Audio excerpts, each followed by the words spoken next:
శబరిమల ఈ పేరు చెబితేనే భక్తిభావం ఉప్పొంగి పొర్లుతుంది.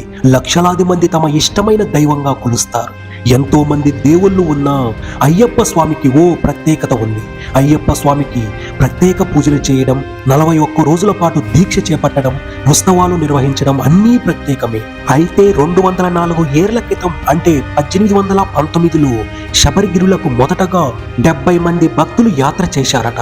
అప్పట్లో శబరిమల ఆదాయం 7 రూపాయలుగా పందల రాజవంశీయుల రికార్డు నమోదై ఉందని అప్పటి రికార్డుల ద్వారా తెలుస్తుంది. శబరిమల ఆలయం కేరళ రాష్ట్రంలోని పట్టణంతిట్ట జిల్లాలో పశ్చిమ కనుమల్లో సహ్యాద్రి పర్వత శ్రేణుల మధ్య ఉంది.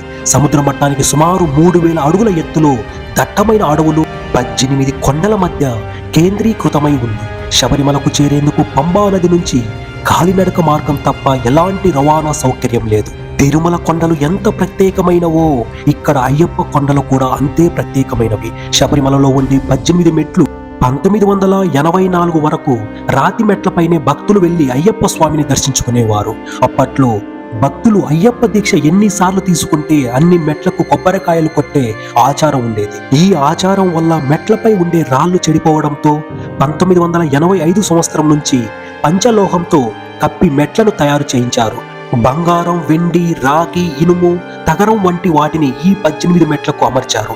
ఎంతో పరమ పవిత్రంగా భావించే ఈ మెట్లపై ఇతరులు ఎవరిని అనుమతించరు. ఈ మెట్లు ఎక్కాలంటే 41 రోజుల పాటు దీక్ష చేపట్టి నియమ నిష్టలు కఠిన నిబంధనలు పాటించి ఎక్కాల్సిందే. అయితే ఈ 18 మెట్లకు ప్రత్యేకత ఉంది.